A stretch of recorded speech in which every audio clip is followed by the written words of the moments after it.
Shalom bien-aimés dans le Seigneur et bienvenue de nouveau sur Parole Impossible où nous allons étudier la période de l'Avent. Alors dernièrement, nous avons fait la lecture dans Matthieu 1, 18 à 20 qui annonce la naissance de Jésus. Et pour cette Parole Impossible d'aujourd'hui, nous allons nous axer sur la paix.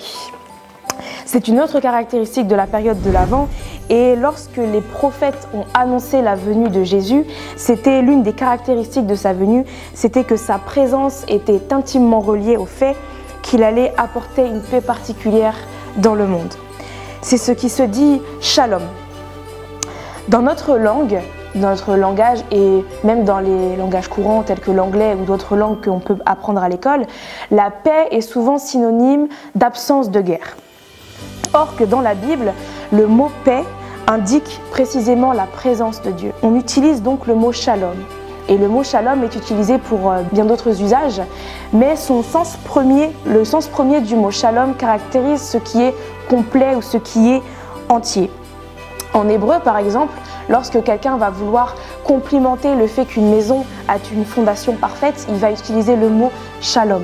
Parce que les fondations de cette maison sont parfaites et qu'il n'y a aucune brique manquante ou aucune fondation manquante.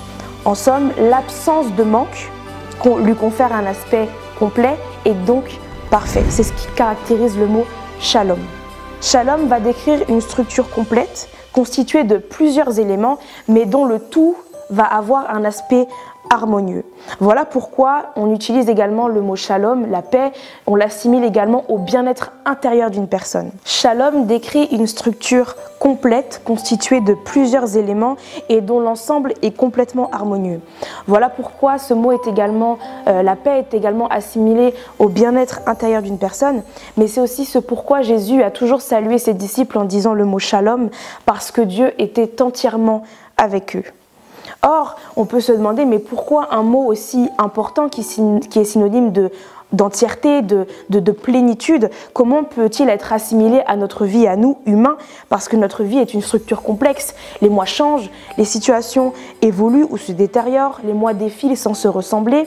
Mais j'ai une parole encore plus impossible pour toi, c'est que le mot shalom, au-delà d'être un mot synonyme de paix, de plénitude, lorsqu'en hébreu il est utilisé comme un verbe, il signifie également combler ou restaurer.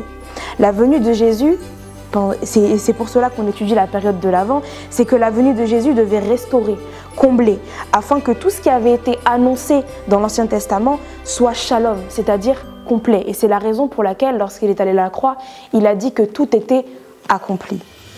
Dieu désire apporter dans ta vie la paix et il désire également pallier au manque. Ce que tu n'as pas reçu en cette année ne va pas tarder à arriver. Et la structure de ta vie est peut-être bancale. Les successions de mois ont peut-être eu raison de toi. Peut-être qu'un mois a été plus mauvais que l'autre. Mais ça ne veut pas dire que Dieu n'est pas en action. Et si Dieu veut agir premièrement dans ta vie et s'il veut que tu puisses recevoir pleinement ses promesses, la première chose qu'il va vouloir faire avec toi, c'est de combler ce qui manque, de voir t'apporter une paix. Et à l'aube de 2025, laisse Dieu te shalom afin de te rendre shalom. C'est-à-dire, laisse Dieu te restaurer afin que tu puisses être complet. Approche-toi de lui avec espérance. Parce que c'est la première chose qu'il veut pour toi, c'est également te donner la paix. Et que même dans l'attente, et même si pour toi l'attente est longue, si l'espérance devient longue, que la paix en toi puisse te donner la persévérance de continuer. Alors je vais t'inviter à te joindre à la prière avec moi. Père éternel, je te remets ta servante ou ton serviteur qui me regarde. Je prie, Père, que tu puisses lui annoncer le shalom, Père éternel. Que tu puisses non seulement le combler, que tu puisses non seulement la restaurer, mais que tu puisses également, Seigneur éternel, la caractériser de parfaite. Que tu puisses, Père éternel des armées, apporter une réponse, Seigneur, et combler tout ce qui manque dans sa vie. Seigneur, tu as besoin que nous soyons en paix pour que nous puissions être efficaces. Alors je prie, Père, qu'à l'aube de 2025, pour une grande efficacité en cette nouvelle année, que tu puisses instaurer la paix dans la vie de ton enfant, dans le nom puissant de Jésus. Amen.